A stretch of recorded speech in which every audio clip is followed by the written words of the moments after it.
Hey, everybody. Welcome back to the Chasing Dreams podcast with Charlie and Justin. We are on episode 15 now. Cold, freezing winter day. Yeah, it is. After a couple days of decently adequate weather, I guess, to put it lightly. Yeah. We got up to the 50s, which was a little bit nice. Yeah, I wish it would have been that this morning. Yeah, of course, when you're doing your run. Doesn't affect me when I'm in the house doing nothing. Right. Yeah. So, you and I didn't have a plan going into this for this week, like always. We never really do, just kind of fly by the seat of our pants. And you went for a run at about 6:15 this morning. Yep. As I was getting ready for the day, and I texted you and I said, hey, make sure you think of a topic for today. So as we were doing that stuff, I was getting ready, thinking of a topic. You were running, thinking of a topic. And you came up with something based on a question that you've been asked pretty frequently lately by coworkers and other people that you know. And they've been asking you because lately it's been like, how did you lose weight? How did you do this? How did you do that? How did you, get to where you are now? How did you get started? Lots of questions about the recent process, but nobody goes back in hindsight and looks at why you needed to do this stuff.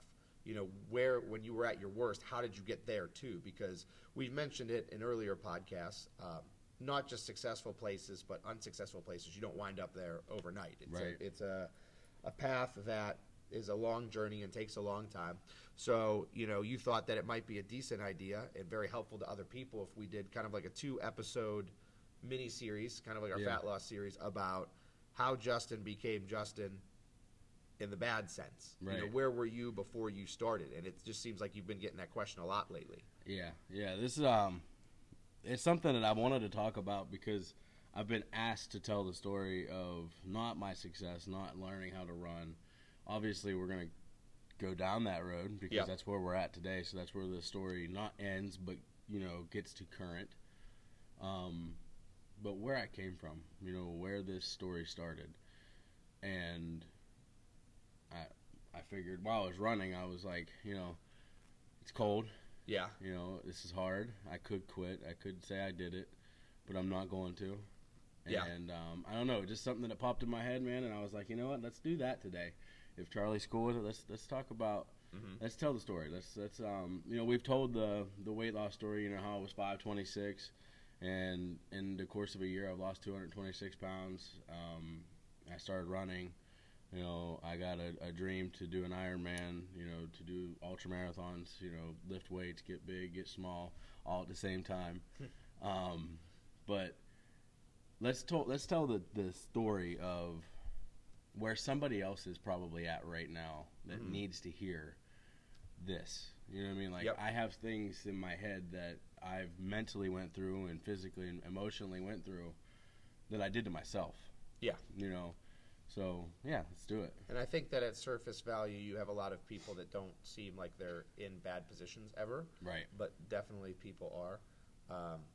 For me personally, I know that when you have a friend or even yourself for that matter, I've had experiences where someone's life on the outside seems perfect. And I don't know if perfect's the right term because no one's life seems perfect, but seems pretty good or solid. And you kind of get consumed by your problems. And I think it's important to realize that other people have issues that are very big going on in their lives that they don't necessarily share. And hopefully they would return the same respect to you and see that, you have a lot going on as well. Because right now Justin is, filled with positivity, and you're someone that people look up to for your transformation and your mentality and your positivity. But there was also a time where that wasn't always there, I'm guessing. Yeah, no. Well, so, this is all essentially, for the most part, centered around your weight. Yes. And then from that stems everything else, I'm sure. So how did becoming bigger than normal and then eventually into obesity, how did that kind of transcend for you, or how did that go for you? So getting bigger, I don't know the process of how it happened. Because it doesn't happen overnight, obviously, like we said. Yeah, genetically, and I don't like to blame things on genetics because I'm also proving that genetics plays a part, but work plays a part too. So, but genetically, my family's all big. You know what I mean? We're all bigger people. It's just something that it was normal. Yep. You know, Yep. family gatherings were centered around food, love and food. Yep. You know what I mean? Yep. Like, and you know, you'll never hear me ever say that there was a lack of love in my family upbringing. But there was never a lack of food. You know what I mean? Yeah. So I ate a lot, and then I was a boy. You know what I mean? And I played football. So when I was younger, I played football. So it was always, he's just a growing boy. So, you know what I mean? Like, I got bigger. Yeah. And I kept getting bigger. Yeah. So the road to getting big started more after I graduated high school and started living on my own. Yeah. Which is interesting because, you know, when you look at, just speaking briefly on the genetic standpoint, it's always interesting to me, and I find a lot of curiosity in genetics, like nature versus nurture, because, you know, when you say your whole family's large, a part of that may be some genetic correlation, but then also environmental.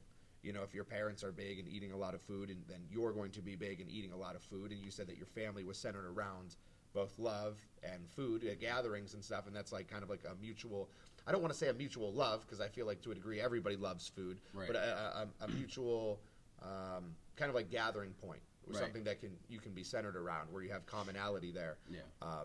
So kind of like you take the genetic component, the environmental component, and then, you know, it kind of skyrockets you early on. But then it's interesting also how you said just now that it got worse when you were on your own, because now you're away from those things. Right. But then you have to find something else on your own, which, you know. Yeah, it's strange. So, like, you know, when I got onto my own, you know, as an adult, I've never been on my own, right? So, you know, I graduated high school, my wife moved away and went to school, and so we were apart for 6 months, one semester essentially.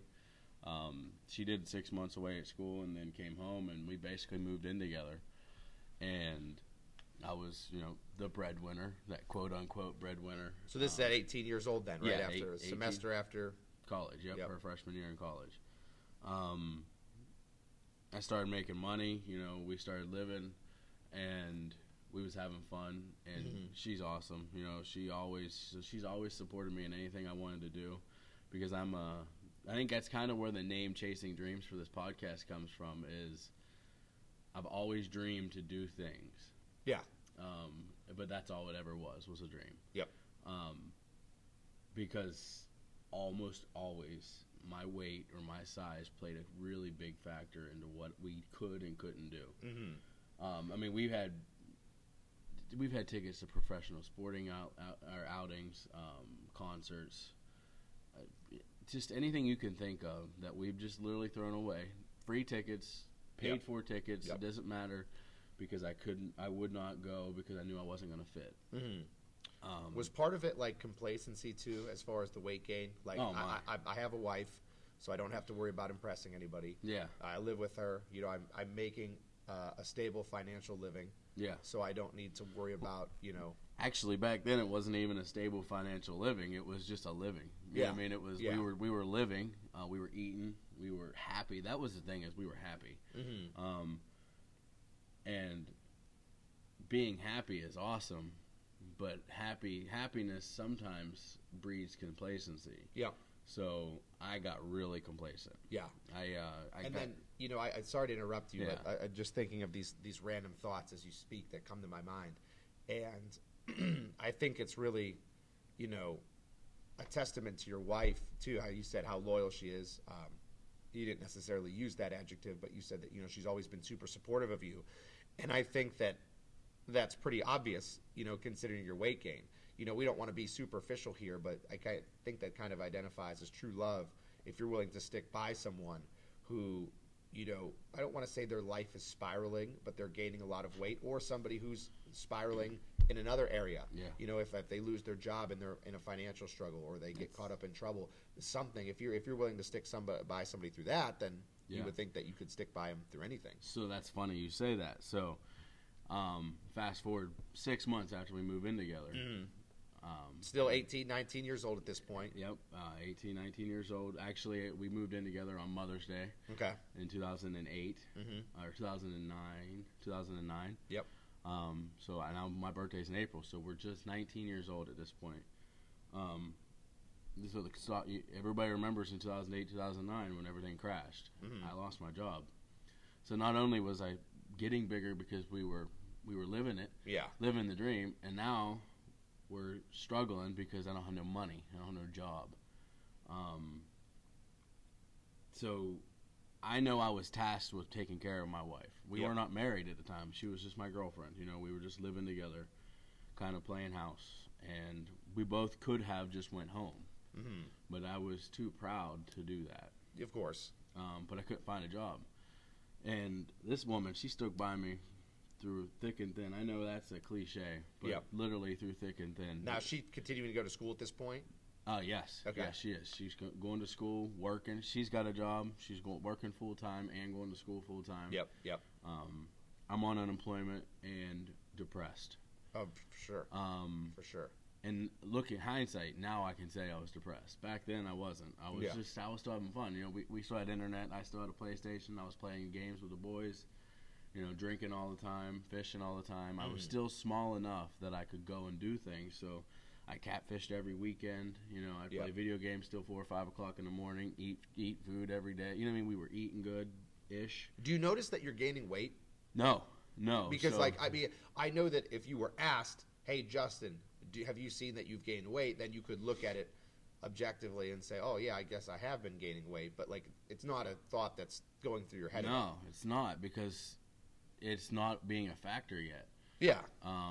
Like I said, at this point, I could still fish, I could still hunt, I could still, play football in the backyard. I was like 300 pounds, but I was a kid. I was like 20 years old, 19 years old. I could still do things. I was physical. Yep. So I didn't realize it. What's funny is when I first realized that I was getting big, it was about that summer.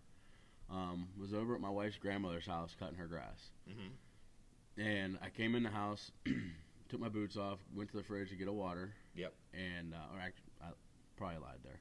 Went to the fridge to get a beer or a pop. And I overheard her grandmother talking to my wife in the living room and telling her that I looked terrible because of the way I wore my pants. Because my belly was so big that it hung over the front of my pants. It made me look twice the size that I was. Granted, and take this for what it is, but I didn't think I looked that big. Yeah. I didn't think I was that big. So instantly, I was 3 inches tall. Yep. And I don't want to blame anybody, but that might be where I started it was almost a self-pity. Yeah. Like feeling bad for myself because I was so big. Mm-hmm. And I started realizing that's when I started looking at the mirror and seeing myself as huge. And I never told anybody this stuff. You know what I mean? Like, nobody knows that I thought this way for that long. You know what I mean? Like, recently, people would hear me say, I'm just a fat guy running or whatever. You know what I mean? But nobody. And you're still in the 300s at this point. Yeah, right. At this point, right in my life, I'm still at the 300s now too. So big, it was a large enough issue, no pun intended, to where you had self-image issues that started to come up, but then it wasn't a big enough issue for you to really do anything about it. No. Well, so it's like, hey, I noticed this, I feel crappy about myself, and then life continues. So I said something to my wife about it later. I don't know, a couple days later, and she said, well, why don't we buy you some pants that fit a little better? Yeah. So we did.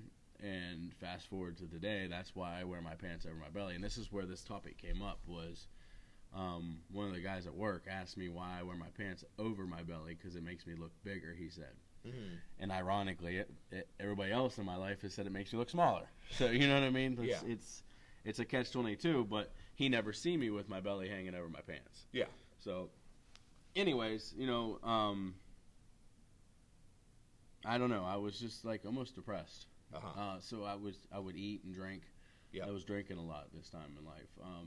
I wouldn't say I was an alcoholic, but I was definitely drinking too much. Well, it's just a self-medicated coping mechanism for sure. And it was doing the exact opposite of what I thought it was doing. Anybody who turns to substance abuse, whether it's alcohol or recreational drugs or even in bodybuilding like anabolics, typically there's some type of, I don't want to say mental issue because I think that kind of overstates it, but there's some type of a change that you want to elicit, something that you want different. Like if it's anabolics, it's because you're small and you don't like the way that you look, or if it's fat loss drugs, it's because you're heavy and you don't like the way you look, or if it's alcohol, could be that you don't like the way you look or you don't like the way you feel. So the self-medicating process is a very slippery slope that a lot of people get caught up in, and you see it all the time and you hear about it all the time, that most people who have great stories where they were in a tragic place and then they rise to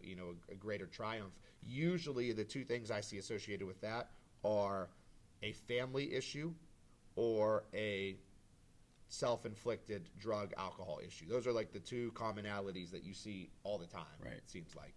And it makes me think, and we'll come back to this later because the story, it's going to come to fruition, but I'm an addict. Yeah. I was addicted to eating. Yeah. And I mean, to be honest, excess. I don't think you could be 526 pounds and not be addicted to eating. Right. So I was addicted to eating. I drank to an excess. Yeah. At least twice a week. Uh-huh. I would say Friday night, Saturday night, almost every week for all of my 19, 20, 21-year-old life. Yeah, which doesn't seem like a lot of drinking 2 out of 7 nights a week, but when you couple that with excess caloric surplus, to say the least, then... Yeah. An unbelievable amount of food. We would order a large or 2 pizzas. My wife would eat 1 or 2 or 3 slices, and I would eventually, throughout the course of the night, eat the rest. Yeah. And I never realized that. I never realized what I was doing to myself. I just like to eat. You know what I mean? Like, I've always been that way, though. Now, I know that initially there were, like you mentioned about with the grandmother, but were there ever discussions between you and your wife as this process continued? Like, as you got to 350, as you got to 400, you got 450, like, it'd be interesting to have her on, too, and kind of pick her brain a little bit as far as, like, what were you noticing when Justin was going through this? Was it, one of those issues where you wanted to say something, but you weren't really sure how, kind of like how we discussed in an earlier episode about making the hard choice or having a tough discussion with someone? Or, did you even, from your point of view, see it possibly rubbing off on her? Like, my lifestyle is very poor, and now maybe she's accommodating to meet that lifestyle with me. Yeah, I think a little bit of all that. Eventually in life, she's probably the reason, one of the big switches, one of them big tripping points that made me do this. Yeah. Because she had a conversation with me. Uh-huh. But that's going to come. Yep. She never, no. For the first, 5 years we were together, she never said a word. Yep. She might have got frustrated sometimes because she could do things and I couldn't. Yeah.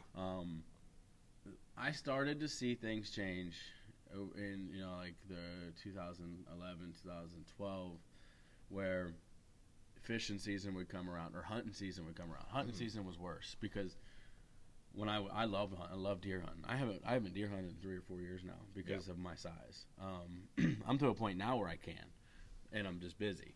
But in the last 4 or 5 years though, none. Yeah. Because like literally, you can't park close enough to the tree stand for me to get my big butt into the tree. And then that's a whole other topic: is buying $1,000 tree stand to hold 500 pounds off the ground. Yeah. You know what I mean? And then good enough camouflage to keep that big of a space to blend in. Yeah. I mean, it was just one thing after another, and I don't want to make an excuse, but life was hard for Justin. And life then it's was very hard. easy to. I don't want to call it complacency, because complacency you generally associate with being satisfied too. Yes. Like, okay, I'm okay with this. It's not that you were okay with it, but I'm sure that there was the point where it was like past the point of no return. Yep. It's like if back when before we had like DirecTV and Dish and all that stuff, when you would just flip through the channels manually, and we'd be looking for a channel real fast. My brother and I, when we were kids, and we'd act like we'd hold the channel button down and it would flip through real fast and we'd pass it. It's like, oh, got to come back around. It's too late now. It's too far in the rear view. Like, did you ever feel that, being healthy or being even normal was too far in the rear view? So I'm not okay with this, Yes. but it's unachievable. So what the heck? I'm just going to continue like I'm continuing. Yeah. Yeah. Yeah. I mean, you hit the nail. I mean, you basically told the story, because that's how I felt. I mean, at that point, it was bad. I was like 300 pounds, and it was literally just climbing. And I wouldn't get on the scale ever because I wasn't trying to lose weight. You have no need to. I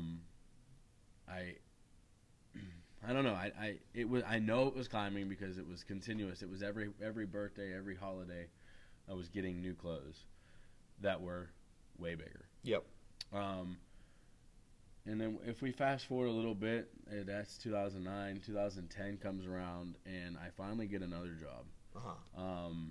So this is 2 years after graduation. Yeah. So still early 20s, Yep. 20 years old. Yeah.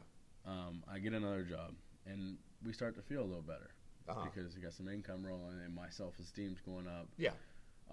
Which is probably plummeted considering at that point you had no job, were gaining rapid weight, drinking, eating. It was terrible. I really was depressed, and I didn't know what that meant. I didn't know that depression was a thing. You know what I mean? Honestly, at the time, I had no idea. But looking back, man, I was bad. But so I get that new job, and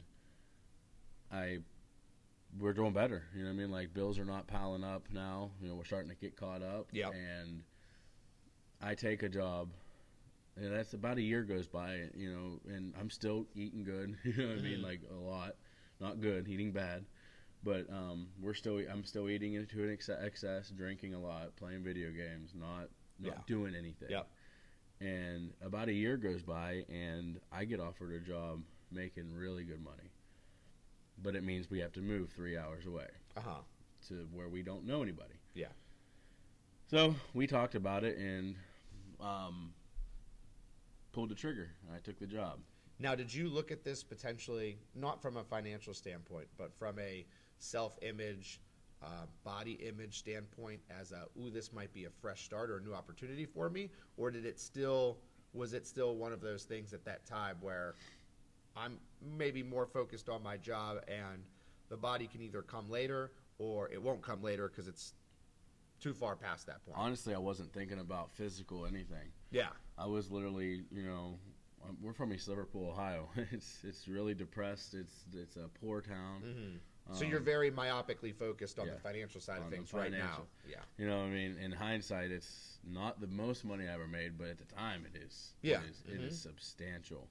So especially moved. Being 20, 21 years old, when you have any form of income with at least a little bit of extra, you feel like you got everything you could want. And that's how it felt, too. So we moved and signed a lease. She got a job up there. She just transferred to another Walmart.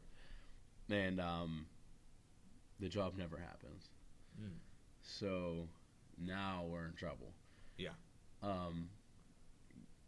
Ironically enough, I ended up getting fired when I put my notice in at the job that I left. So I did get unemployment. So we made it. It was tough. Yeah. And right before we left, I had actually proposed and we got engaged. So we planned a wedding. We got married 7/14/2012. Yep. And I started truck driving school on 7/31/2012. So it was literally like we flipped a switch, man. I got married and realized that this was the responsibility I had. So everybody from the outside, it looked like, man, this guy's getting it together. He's getting his life together. Yeah. I get my CDL. I go out on the road and get a job, and we move home. Get to the house. We buy the house we're living in now. And so you went through with the move, even though the job fell through. Well, it fell through after we were there. Okay. Yeah. So it was tough, man, and it was living in Toledo, Ohio. It's a big town. And you would think because it's a big town, it's easy to find a job, but nobody wants to hire somebody that's 350 pounds. Yeah. You know what I mean? Nobody wants to hire somebody that big. And I think obviously there's restrictions that you had. And, I hope that this doesn't come across as superficial, but there's unavoidable stereotypes that your mind automatically goes to. And when you see someone that's big, if you're a businessman or a businesswoman looking for the betterment of your company and solely focused on, I don't want to say solely focused on financial gain, but your livelihood and the livelihood of your employees is predicated almost entirely on the success of your business. Yeah. And if I have someone that is 350 pounds, there's a couple like associations that I can make or generalizations that I can make that are probably going to be spot on. This person may not care about a whole lot because he or she obviously does not care about themselves. Yeah, for sure. They may be very lazy and have a terrible work ethic. Now, I know people who are overweight or, don't have the nicest bodies, but they are the hardest workers because that's just not something that they care about. Right. But I think it's very easy to make that association too. Yeah. So actually, I want to rewind because I kind of sped through Toledo a lot and this is why I wanted to do this story, and I feel like I'm flying through it. Uh-huh. So I almost need to slow down. Yeah. Toledo's where my depression really happened. Yeah. Away from family, number one. No family. Yeah. Just the biggest I've ever been. Mm-hmm. And every day, literally on a daily basis, getting bigger. Yeah. We were so broke that I had this big cup that was like, it was like 100-ounce cup. Yeah. It was great big. And it cost, how you go to like Speedway and you could fill any size cup up for 85 cents? Yep. Every day we would go to Speedway and fill the cup up with Mountain Dew. Yeah. And no ice. Mm-hmm. So we get the most pop we could. And we would go to Hungry Howie's and buy 2 of the $5 hot and readies or whatever. Yep. I don't know if it was Hungry Howie's. Whatever. One of them pizza places. Little Caesars, Little Caesars, yeah. $5 hot and readies. We would buy 2 or 3 of them. And that was what we lived on for the whole time because we were so bad. We were so broke. And that was the cheapest route. You know what I mean? Now, were there any other alternatives in your mind at the time? Nope. Never go back. Mm-mm. Never ask, for help from friends. Never ask. I'm pride.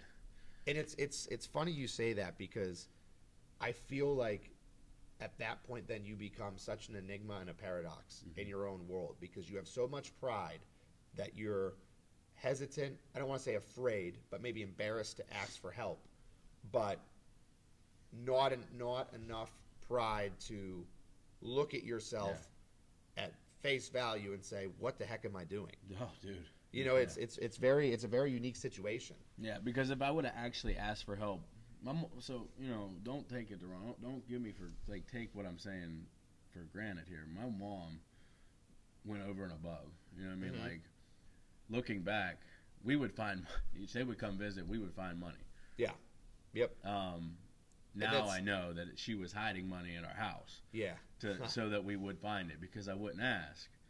Or she would buy go buy us some groceries, and I always. Back then, I equaled that to they were coming. They wanted to make sure they didn't eat all of our food because they knew we were tight. So they would just buy groceries for the weekend.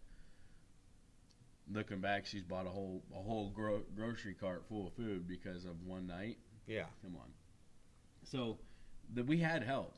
Don't get me wrong, but I was eating so much. Yeah. That I was eating us out of the groceries that were being provided. Yeah, and so instead of you taking the mentality of, okay, I'm just going to eat less because that'll be a win-win. I'll get healthier and I'll save money. Yeah. That was I like how you used the word addiction at that point because instead of, like I said, eating less and saving more, you said, okay, I'm not going to stop eating as much as I'm eating. I'm just going to have to tailor things. I'm going to refill cups. I'm going to get $5 hot and readies. I'm going to have to go the cheapest possible route to still meet my addiction needs. Yep. And I've seen that happen with drug use, because I'm not necessarily comparing the two, but I am because food can kill you, drugs can kill you. I've had the unfortunate experience of losing 2 friends, one of whom I was very close to heroin addiction. And both of these individuals were not what you would stereotype as drug users. My one friend who passed, I had grown apart from since high school, and it wasn't necessarily by choice. It was just kind of the natural flow of things. You don't talk to people for a while, and I didn't find out that he had passed until several months or several weeks or months afterwards, and Wow. that's kind of a product of me not having Facebook, I suppose, because that's everybody said, well, you didn't see on Facebook. So that was one of them, and then the other one, kind of tailored a way to meet his addiction. He started off with pills, I believe, to the best of my knowledge, from an injury.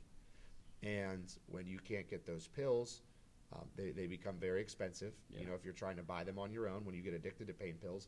And the cheapest way is to start using heroin or using drugs to achieve the same type of high, the opiate high. That same feeling. And so I saw it firsthand with drug use, where people they don't find a way to get out of the addiction. They find a way to let the addiction continue out of necessity. Yeah. And, the one individual I'm speaking about, the latter story, he, would tell me, because he had been in and out of rehab, and he would tell me what the experiences were like in rehab, coming off of these drugs. And it was very, very traumatic for me to even hear that someone was going through that. And he had gotten to the point where he would have to use drugs just to feel normal, just to not convulse and throw up and feel like he was dying every morning if he didn't have it. So I can definitely understand, not from personal experience, but from living vicariously through others, what you were probably going through with a food addiction. Yeah, and I never got to where I was like shaky or anything like that. Yeah. But I know kind of how that feels. I know what it feels like to wake up in the morning and need 6 or 7 eggs. Okay, I eat 5 eggs a day now. Yeah. But it's a whole nother totally reason. Different context. Fueling the fire now. But, wake up in the morning, eat 6 or 7 eggs, 8 pieces of toast, a half a pound of bacon, Yep. Great big servings of hash browns. Mm-hmm. Or, when we were really poor, go and, buy 7 of the dollar breakfast sandwiches. Even living in poverty too, I think we need to. I don't know if the word poverty, it may be a misnomer for your situation, because true poverty, would be like in third world countries, and I shouldn't even say third world countries. Even here in the United States, we have true poverty. Right. But when you're poor by typical Western civilization standards, you still have a very easy way to fix that addiction. Yeah. Like Hot and Ready or tub of Mountain Dew. It's a very quick fix, and human civilization has kind of come to the point where I know that you hear this all the time, and it's going to make me sound like a get off my lawn, go to school both ways type of guy. But society now has gotten is so used to or so accustomed to the quick fix for things that immediately when we feel hungry, we want to fix it. Yeah. And I've spoken with this to clients before about, like hunger hormones like ghrelin and things that regulate hunger. If you look from a biological evolutionary standpoint, and when I use the word evolutionary, I try to provide context there. I don't necessarily mean evolutionary from like a monkey turning into a human. I mean from human evolution, as far as like lifestyle and basically where we are at as a civilization. When you look at earlier days when humans were hunters or gatherers, you hunted for the majority of your food, and hunger was a signal, okay, it's time to go hunt. Yes. At that point, it's a survival mechanism.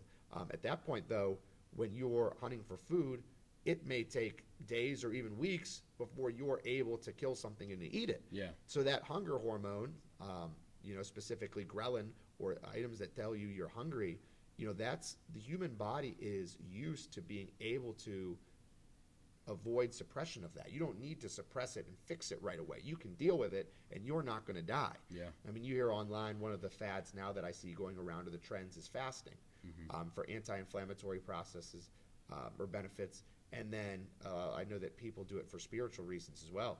And you see how long the human body can last on just water. Your body doesn't need that fix of food right away, but we kind of have grown as a civilization to be to feel that way. And it's very easy. Right like there. I said, it's right there. You can fix it no matter how.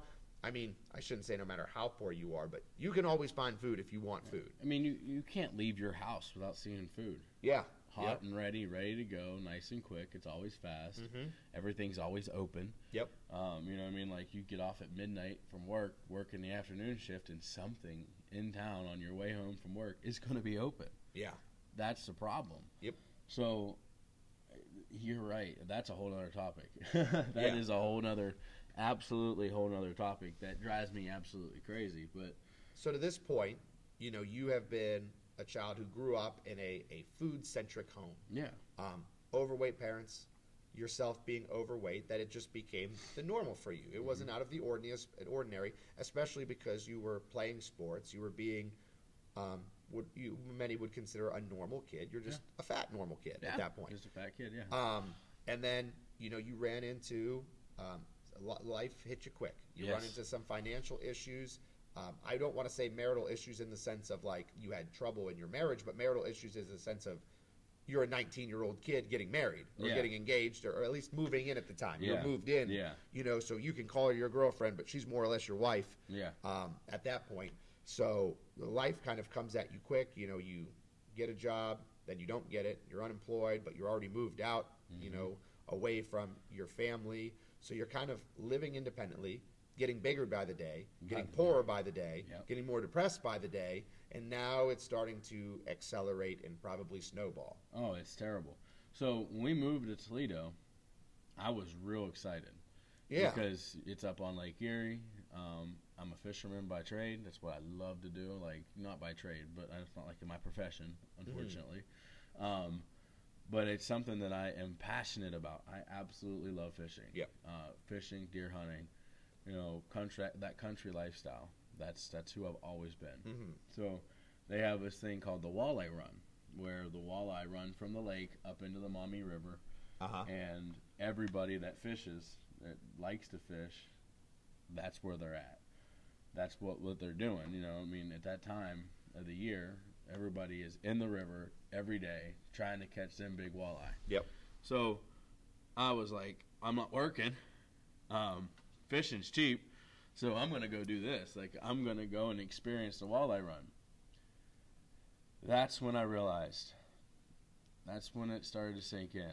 Yep. What are you doing, man? Like, I went to Walmart because mind you, the walleye start to run in April. So the river's cold. You have to have waders. You can't be standing in the water for 8 hours at a time without waders that are going to keep you warm and dry. Yeah. So I go to Walmart to buy waders, and they're expensive for one. Yeah. So my mom actually buys me a pair, and they didn't fit. So we took them back and spent the money on other stuff. Obviously, that's the poor thing to do, the irresponsible thing to do. Yeah. So we go to Walmart and try to find like cheaper waders. They don't exist. For one, they don't exist as cheaper, and they don't make my size. And how big are you at this point? I would say I was wearing 3, maybe 4X's. So just what about body weight? 350, 400. Okay. Probably like 3. No, I would say 350. It's really hard to tell. Like I said, I didn't weigh myself. Yeah. You know what I mean? Yep. Far from your heaviest, though. Yes. So way too far from my heaviest. So life is getting impacted now, and you're not even close to hitting the peak. Yeah. Or, I guess the bottom. I should say it's not really the peak. It's more like the floor. But yeah, we're on the way down from the top floor. Yeah. So I said, I'm going anyways. So I put an old pair of tennis shoes on, some shorts, and I followed the crowd. I parked. I got there early, waited till I seen people that looked like they knew what they were doing. Yep. And because I had no idea, I started talking to people, and they asked, "Where's your waders?" I was like, I don't have any, whatever. Tried to make an excuse, and everybody told me not to, but I did anyways. And I went and fished, man. But the walk that now is shorter than where I parked today to get into the studio almost killed me. Wow. Like, I was like, dude, how far are we walking? And they're like, it's only a couple hundred yards. I'm like, a couple hundred yards, man. It feels like we walked the Sahara Desert. Yeah. In January. You know what I mean? Like, this sucked. And then I'm in the water, and I don't have the ability to hold my footing, so it's a wash. Yeah. I try, but it's a wash. I was so defeated, man, that I go home. My wife she could see it on my face. She's like, "So how was your day?" And I was like, "Yeah, it was fun." You know what I mean? Like, it was a good time. And she's like, "Really? What's going on?" And I was like, "Yeah, it's just I don't know. I can't do it." And she's like, "What do you mean you can't do it?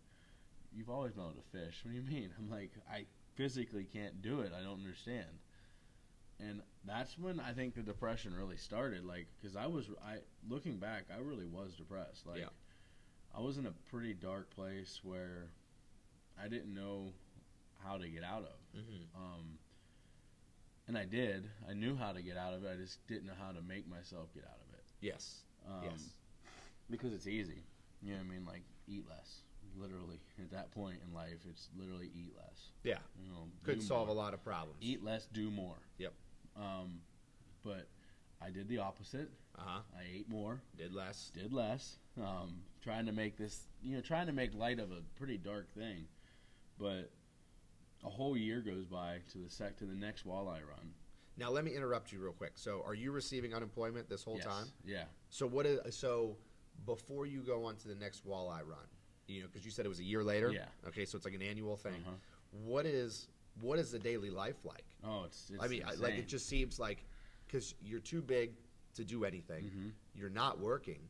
Like, do you just sit around all day and eat? Yeah. Like, wow. I thinking about it. Yeah. Yeah. I mean, my wife would go to work. I would sit at the house. I would eat. I would play video games. I would eat, play video games. Yeah. She'd come home. We would go eat. Yep. Or we would eat and watch movies, Netflix. We did a lot of binge watching. It sounds comical, but no disrespect intended. No, but at that point, it's almost like you're like a dog. Like you just stay home and eat all day. Owner comes home, lets you out. Yep. And you go and then repeat. Sleep and repeat. Yeah. And looking back, I don't know how I did it because now it's a frequent thing where everybody says, he never stops. Yeah, as you're telling me this story, it goes through my head. Like, how did you? I know that people change, but how did you not have any motivation? Just because I know how you are now, it's always upbeat, it's always positive, and it's almost like, if I didn't know any better, it would seem like there's embellishment there. Like, oh, he's got to be exaggerating here. Like, how could Justin, of all people? Right. And that kind of goes back to the topic we first mentioned when we started the story was not everything is as it seems. Right. People see you and see a story of success or continuing story of success, an ongoing story of success, whereas in reality that wasn't the case. Yeah. I like to look at my story as an overcoming failure. Yeah. Yep. Experiencing failure, almost drowning in it. Drowning in it. And literally to the point where I told you when you and I started training together, and I said, hey, man, you made a great decision because you were probably, at the pace you were going and the body weight that you were, who knows, maybe weeks or months away from your life potentially being over and being bedridden. Yeah. And so anyway. It was one major injury away from never walking again. Yeah. Because I think the only thing that saved me was my youth. What I mean? The fact that I allowed it to happen so young saved me. But yeah, I agree with that definitely because if I would have been this age and then started, there's almost no coming back. Because we started weight loss at what, 29? Were you 28? Losing weight 11/26 of 2018, so I was 28.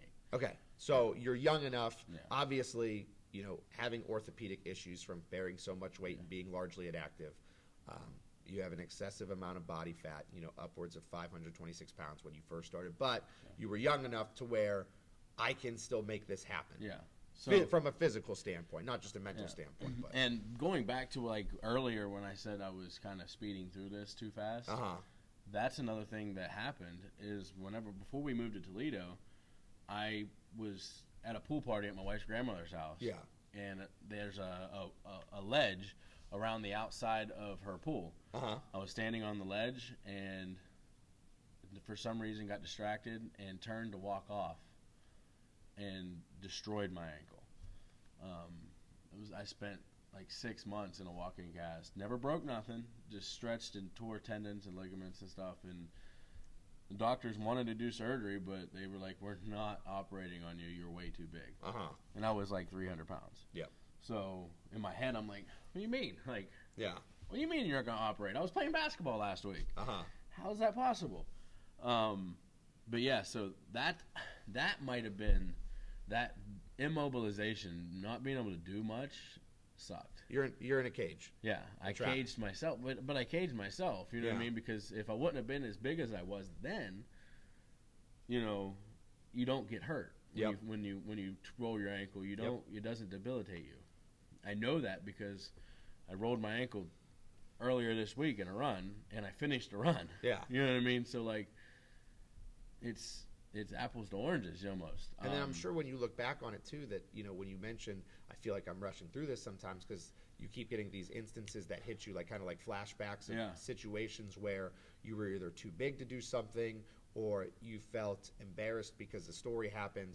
I'm sure that if you think back, I mean, you didn't get – it took, you know, well over – I mean, it took 28 years. Nearly 3 decades for you to get to over 500 pounds. Yeah. So I think that, I mean, you could sit here for days and never make a complete list of all the issues that you encountered along the way or setbacks you encountered from a mental standpoint or physical. Yeah, and that feeling of, I like that caged feeling, that feeling of I locked myself in a room.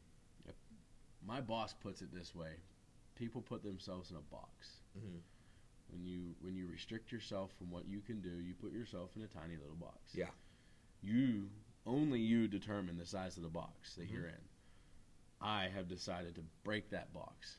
Yeah. Now, but so I just kind of like that box theme. You know, putting yourself in a box. But I did. I put myself in a tiny little box that couldn't do much because the box was as big as I could go. Yep. You know, we would circle the parking lot at the grocery store for an hour so I could find a spot close enough because I was too proud to let my wife drop me off at the door. Of course. Because that means I'm a failure. Yeah. It's over. That party's over. So, but we would circle. Oh, boy, we would circle. And it would be an in and out trip because I couldn't do it. And, like, you know, I correlate that to every shopping trip from the time we got together basically till 2008, almost Thanksgiving. Mm-hmm. Really, the Thanksgiving shopping trip, the 3 days before I started losing weight, was the same way, right? Yep. And then this past weekend, we went out to breakfast with friends of ours, and they were like, "Oh man, I wish I would have drove myself because I need to go to the store." I'm like, "Well, let's go to the store." Mm-hmm. They rode with us, and she was like, and I was like, "But Justin won't walk around the store," and my wife was like, "Yeah, he loves doing that stuff." So we shopped all day. I don't like to shop. I still don't like to shop, but I like being out. Yeah. I like to be able to do the things I could never do. Mm-hmm. So, you know, getting back to the story, it's like if you get to the next year, and I buy my fishing license, and I go, and this is where it starts. I have to start parking closer and closer and closer because the walk just was not happening. Yeah. There was times where the place I like to go, mind you, I never caught anything, so I don't know why I like to go there. Yeah. Everybody else did because I still can't figure that out. But the place I like to go, it was unreasonable to walk that far. Mm-hmm. And I don't understand how I allowed myself to get there. Yeah. So you have a unique blend of not being able to do the things you want to do, mm-hmm. but not being able to do the things you need to do either. Yeah. And I still wanted to do them. That was the thing. So, like, in Toledo, it wasn't a lost cause. Like, I didn't see myself as a lost cause yet because I still wanted to do the things. Yeah. I just couldn't do them. Mm-hmm. So we get married, and I can remember standing up there being the happiest and the most worried that I could possibly be. So, because I finally got this woman to say yes, because it was a long time. Did you have doubts then as you were spiraling in your life, both financially and then physically? Did you have doubts that, like, or ever, you know, like a worry that, oh my gosh, she could leave me? Oh my, dude, every day. Wow. I wanted her to quit her job because I didn't want her to go somewhere. Because I was afraid that she just wasn't going to come back. Because at that point in my life, why would you come back? Yeah. I mean, my wife is a freaking saint. Yeah. She is the best person in the world. Because I would have left me. Yeah. She should have left me. She didn't deserve to give up her youth to take care of her fat boyfriend. You know what I mean? Like, she didn't deserve that. But for some reason, she's into agony, I guess. Yeah. Because she said yes when I asked her if she'd marry me. She said absolutely. We get married, and I can remember the morning of the church. We're getting dressed in the basement. The guys are down in the basement getting dressed. Uh-huh. And this is nuts. It's 7 steps. Okay. It is 7 steps, and I was worried that I was going to be sweaty or tired or huffy puffy when I got to the top of the 7 steps. Wow. So you're almost at the activity level and ability level of like a 100-year-old individual. Yeah. So we get up, and it wasn't just the steps, though. It was the amount of time under tension, so to speak. Standing there, waiting for the march and her to come down, and everybody staring at me, staring at her, knowing that they're all like looking at me like, "Good Lord, look how big he is." Yeah. Because I was saying that. But she turns the corner, and it doesn't matter at that moment. Yeah. Because she's amazing. And then we get married, and I don't know, it was a light switch, and I started to come up on and up a little bit. So this is where the yo-yo starts a little bit, because I felt a sense of urgency that this guy needs to get a job. You need to get yourself together because she now depends on you. Yeah, you're not just looking after yourself. I mean, Right. It's one thing to allow your own life to spiral out of control and not care about it. Not that you didn't care, but you were trapped in it. No, It's I one think- thing, you'll go to the analogy that you use, it's one thing to cage yourself or box yourself, but when you're falling off the mountain, it's horrifically irresponsible for you to reach up and pull someone down with you. Yes. So now there's potential for 2 people to be boxed up. Yeah. Well, she is. I put her in a box because she couldn't do anything without me because, she's not that way. And the most valuable asset we have is time. Yeah. And you mentioned it where she's losing time of her life, either taking care of you or not doing the things that you two would like to do because I can't. Justin can't. Yeah. So if Justin can't, I can't. Yeah, and it's literally an everyday thing. Yeah. In life, and that was hard for me to pull the trigger to go to truck driving school because I knew that was going to be a lot of walking around, especially during the learning process of 30 people in 2 trucks. You're going to be standing around a lot, and it was hard. Yeah, it was hard, but it worked. So I get my CDL and we moved home. I get a good job. Well, not a good job at that time. It was a job, my first truck driving job. Probably could have made more money at a part-time job, honestly, by the time you think about how much I was eating still. Because I was living in a truck, so I had to buy food every day.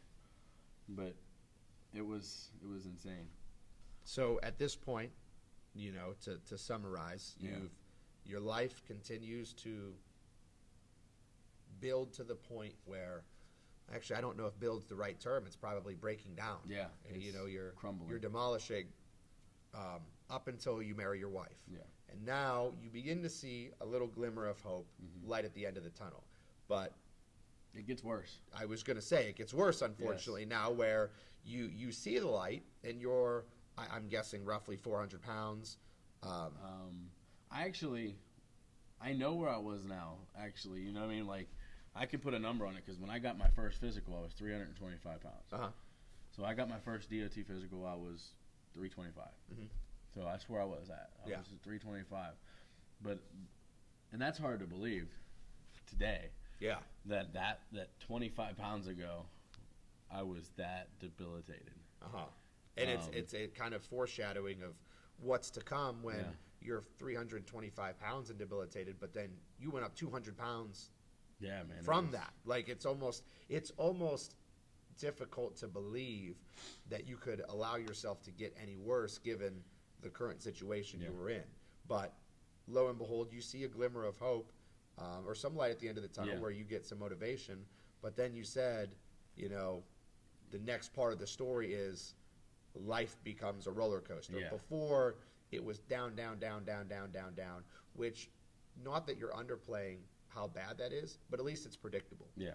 Like, you knew where your life was headed because you were in the driver's seat and you were in control. Well, now as you kind of progress to the next phase of your life, post-marriage, you're going to trucking school. Now, here are probably, I'm assuming, because you've never told me the whole story. Yeah.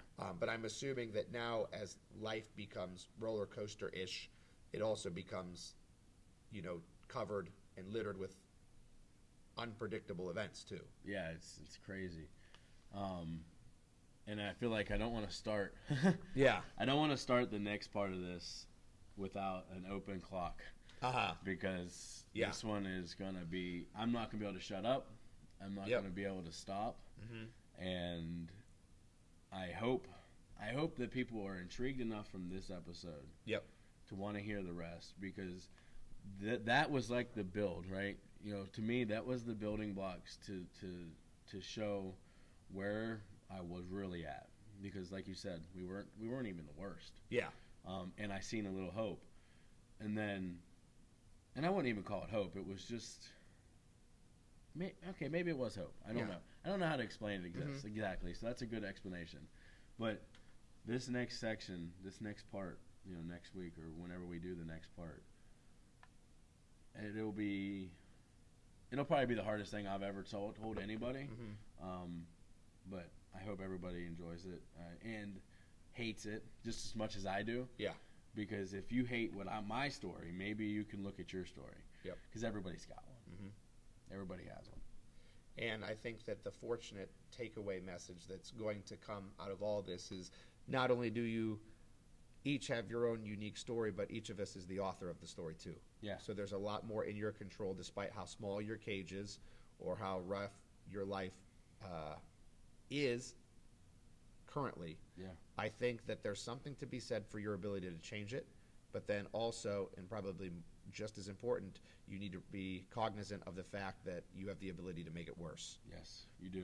So I think that's the perfect cliffhanger to hang off on. We kind of gave a prelude to everything, gave a little bit of an introduction to where Justin's life got to, almost like the point to where your life was getting bad, and it went from bad to tragic. Yeah. So I think that's a great place to hang off on. So hopefully we have you guys all back next week to see.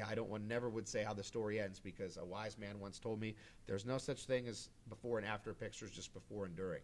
So hopefully we'll touch on that next week and be enlightened by the story that you're going to tell, because I know that I'm interested, and I'm sure that our listeners are as well, just to see how far this goes, considering this is uncharted waters for you. Yes. Stuff that's never been told. Yes, it is. So with that, we have come to the end of another episode. For this week's installment of the Chasing Dreams podcast, I'm Charlie with Justin, and we will see you guys next week.